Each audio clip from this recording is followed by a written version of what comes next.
Okay, so we have a couple questions here that can help you with finding your plot points. Maddie, do you want to take them through some of these? Yeah, sure.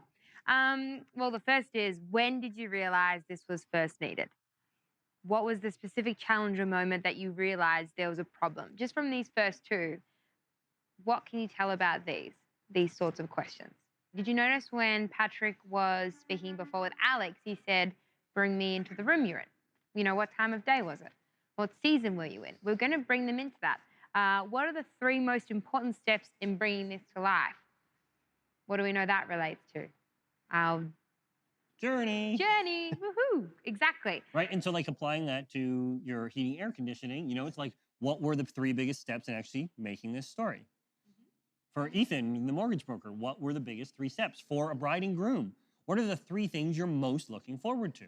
Right? Just applying it to the genre and the types of stories you're talking about, but asking about what they feel is most important, or what were the three moments that got you here?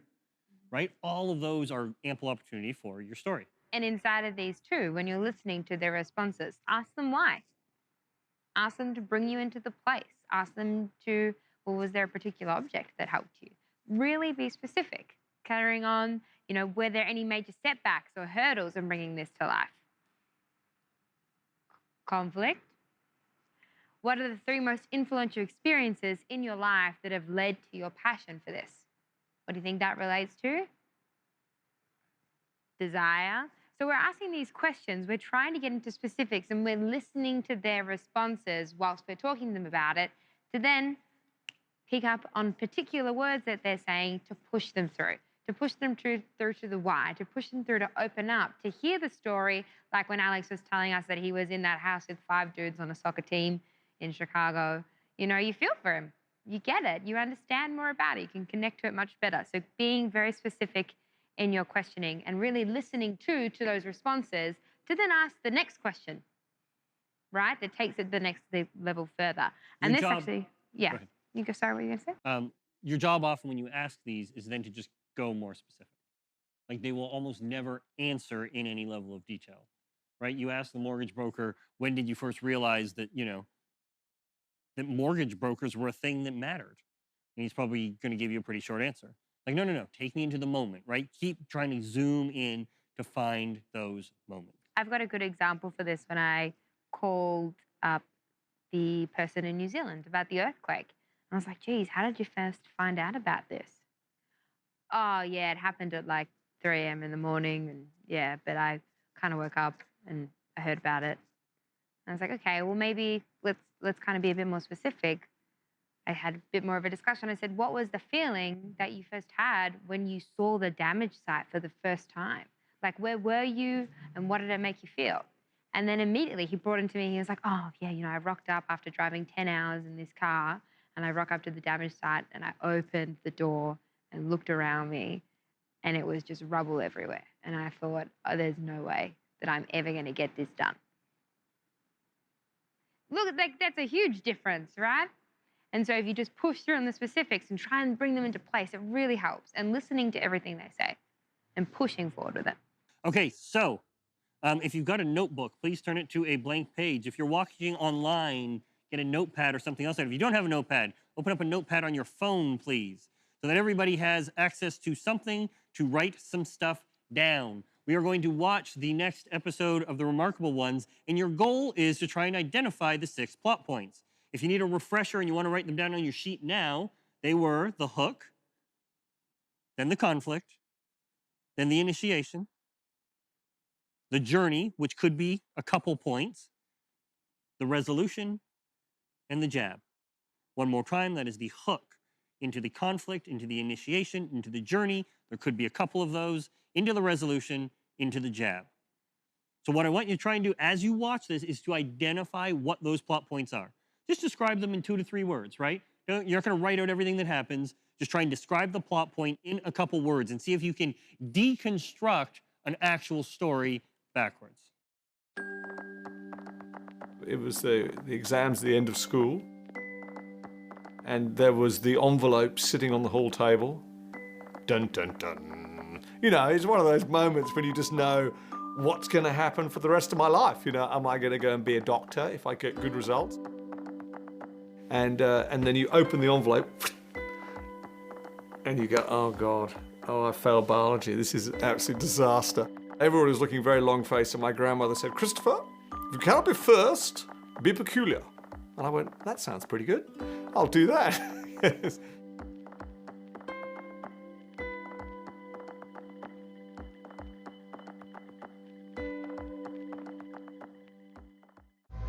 This is extraordinary. Hofmeister. A great lager, follow the Great Bear. Granny told me to be peculiar, and so got into advertising. One day we'd be doing a beer commercial, then we'd do a cigarette commercial, then you'd do an airline commercial. There was no feeling that you're actually doing anything important. You get to the end of your days and you go, what have I actually done in my life? And I really couldn't see a way through it. And I tried to kill myself, bicycle off a cliff. And I went flying over the embankment, over the edge of the cliff, but this tree must have caught me and broke my fall, as it were. So I just couldn't believe it. I mean, you remember, all I did was stage events. I was a production manager on television commercials, and I couldn't even stage my own suicide. I started coming slowly to the conclusion that actually what I needed in life was purpose.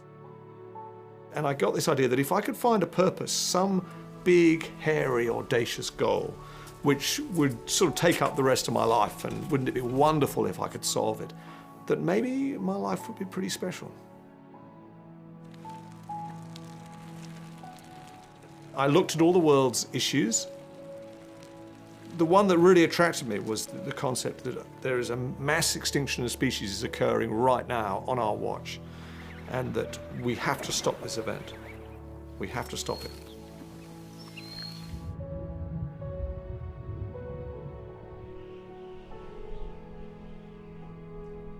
Charles Darwin wrote late in life, I feel no remorse for having committed any great sin, but I have often and often regretted that I haven't done more direct good to our fellow creatures. And initially I thought, well, the answer to do this is just to set up this huge network of nature reserves. And if we could do that, we will solve the mass extinction of species. And so for the first 10 years, that's what I did. I mean, I'm not perfect, but I'm getting better. But I can tell you, this is the best thing I've ever done in my life.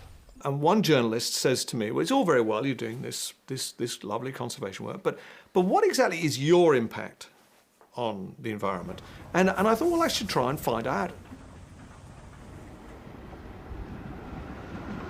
If you take all the usable land on the planet and the bit of the ocean we use for fishing, and you divide it by 7.2 billion people, you get a sense of the amount of land that is available per person.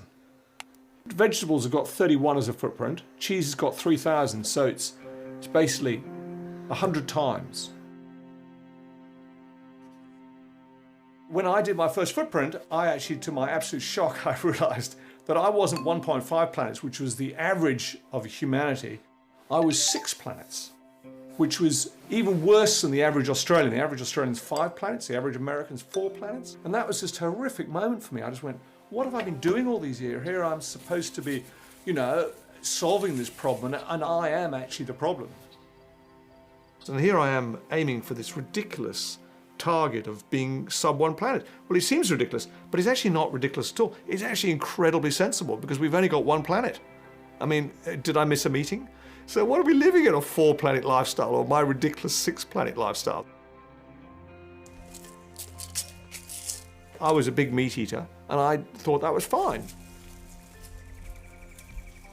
But once I started measuring my footprint, I realized that meat was actually one of the biggest problems we have to solve.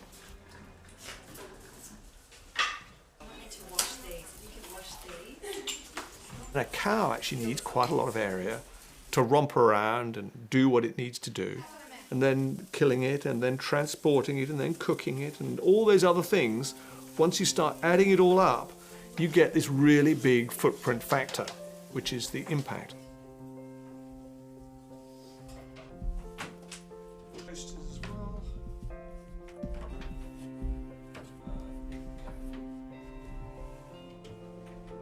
Verifiable evidence indicates meat consumption globally will double in the next 35 years.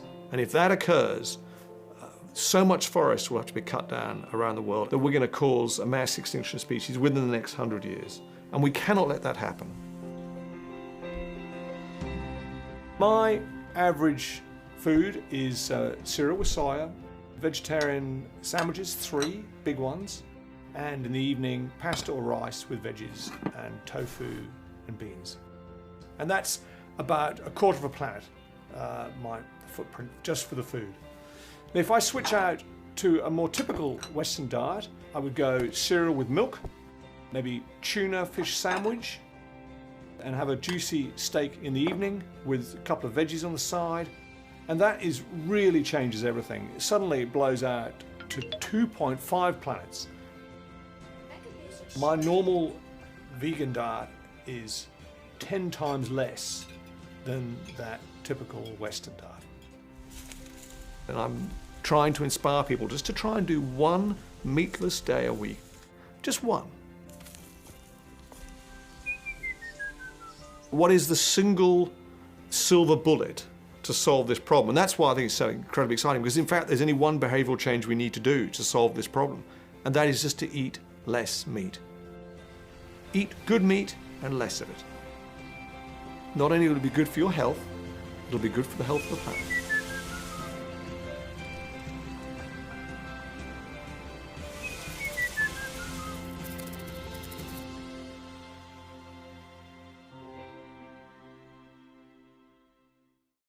Pretty rad dude, eh? Talking about story being based on people, he is one amazing person. Did you see the chicken on his bike?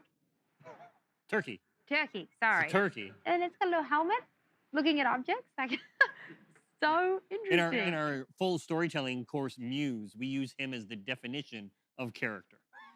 Because like he is so unique and original and so much depth to him. As we dive into that story, let's talk about the 6 plot points. There's very little that actually happens to make that entire piece, which I think is like 7 or 8 minutes.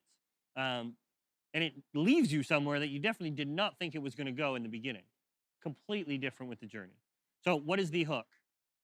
In a couple words, what is the hook?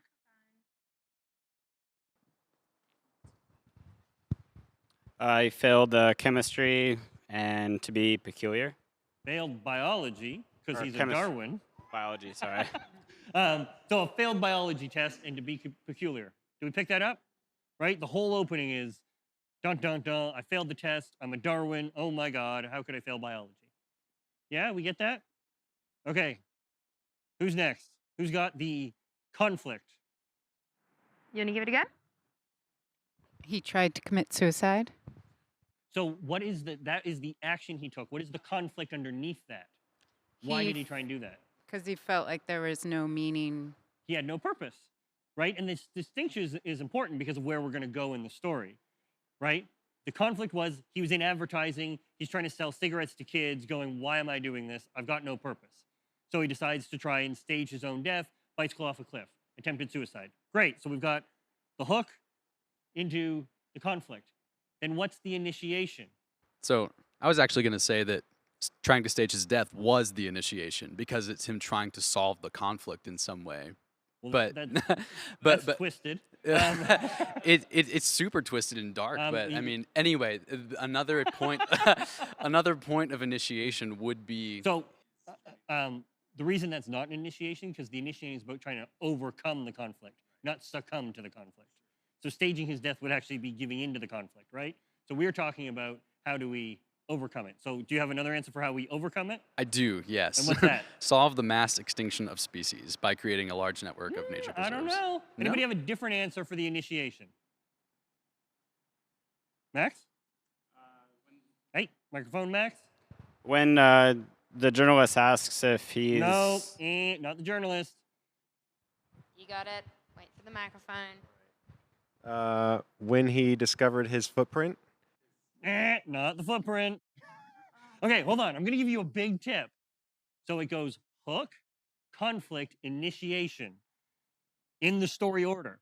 So if you're giving me something 6 minutes in, very unlikely it's going to be that. Ethan. To find a purpose? There we go, to find a purpose. It's simple. It's so simple that we want to jump ahead to solve the mass extinction of species, which is actually a what plot point? Journey. And then he creates the reserve, journey. And then he journey. But the actual initiation, the actual thing he was trying to do was find his purpose. Find his purpose. You already said it. We're just replaying you. Right? Can we see that? And then can we see why that distinction on the conflict is now important? The conflict was that he had no purpose, right? So the hook is we open up on a failed biology exam. He's a Darwin. They say you should just be different. He gets into advertising. He is different, but he's doing something that has no meaning. He's still selling cigarettes to kids. Tries to commit suicide. Conflict. He lost purpose. Out of that, he's like, I've got to find something in my life. He looks at everything, and then we're into the journey. Do we see that interplay of trying to commit suicide, but then saying, I have to find a purpose, where we have set up the journey, right? And then we have the points. And because we carefully place the point of, I set up a sanctuary, and then a journalist comes to me, and then I realize this, right? I can see that. Even early on, the mass extinction conversation is related, right? That's him going, this is what I want to focus on. So is he considered a heart and an expert? Because he's got all these statistics on meat and the earth. I don't think it matters. How you're distinguishing the character. He's definitely the heart. He's the main character.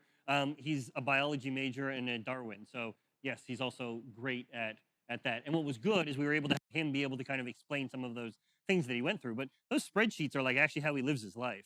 Like every day he fills out a spreadsheet, and then if he is under a one planet lifestyle, he gives himself a big smiley emoticon.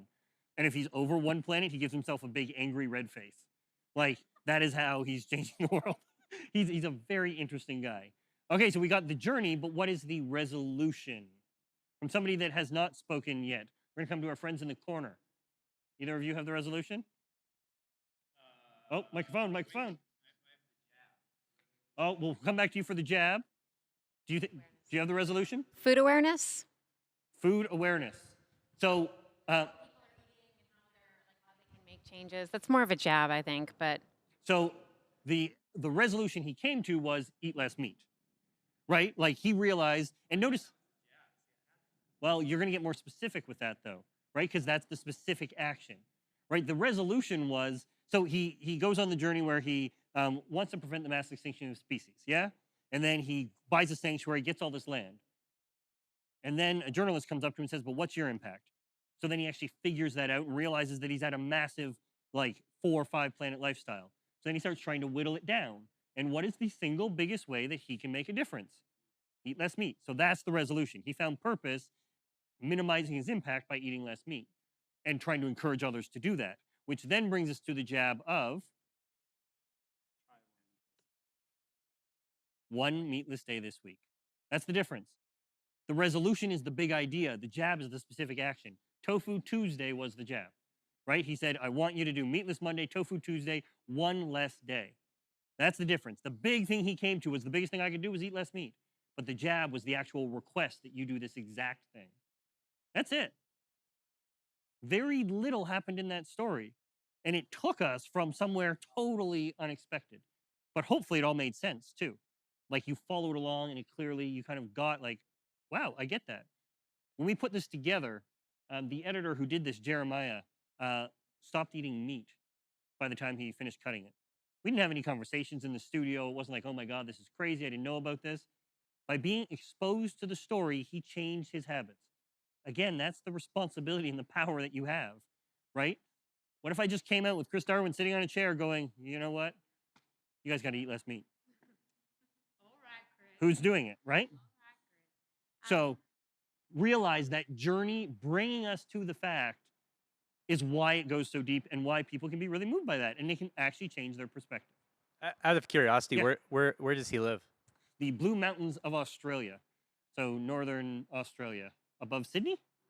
I thought he was in Perth. No, Sydney. There you go. I think. Blue Mountains it's in New South Wales. And he lives in the rainforest. The bird eating out of his hand at the end is his backyard. You walk down and that kind of thing. He's got a mattress on his front lawn with like a swing so his kids can like fly off. They spend their day building swords and bow and arrows. Everything they buy is from antique stores. So it's all like reclaimed, reused, everything else. They dress up as like princesses and sorcerers and like have dinner parties like that. Like, it's just this magical oasis where they, like, their mind is running free and they're having fun. It's unreal. Not all of Australia, but Justin, you have a question on this? The other thing I wanted to say is you've shown this. I remember you've shown this at 2 different events now, and literally after, people are like, "Oh, I feel terrible. I just had a cheeseburger," or like. So it also starts conversations. So that's, I think the jab is interesting as well for this one. But I just want to call out everyone online because they were all like, they all got it. Every time you were talking about what it is, they were just like right on it. So awesome. And again, it's not that these ideas are all that complicated. It's the yes end where it falls apart. Ah, okay, well, the desire is only a 6 or a 7. That's okay, I'll move on. Ah, the conflict's weak, I'll move on. You actually just need a character with strong desire and define these plot points, and you have a strong story. That's it. Right? So it's about finding those few things really well as opposed to covering all this stuff. And that's the value of pre-production. That's the value of your perspective, that you are going to find those things and create a very strong structure out of it instead of shooting for days and then just trying to, I don't know, guess when you put it together and then have people look at it and kind of see if they like it and go back and forth, right? It's very, very specific in how you can do this. And the last thing I'll say about that is sometimes people can have a challenge going, but doesn't that mean that everything's the same? I mean, if you're giving me a structure and there's 6 plot points and they go like this, doesn't that mean that everything's the same? And a good way to think about it is that it means that it's an evolved form. It's an evolved form that works more than anything else. Just like a bird's wings have evolved for flight, right? If you think of the human face, there are 7 billion of us, but almost every single one of us look different, right? Same structure, but we are very unique. That's story. You can have the same structure, but your story itself is very unique. But the structure of our face is evolved for all the functions it has, right? So this is an evolved structure that is how you can communicate in maximum effectiveness. That's how you want to think about it. But it takes on its shape by the actual elements you add to it.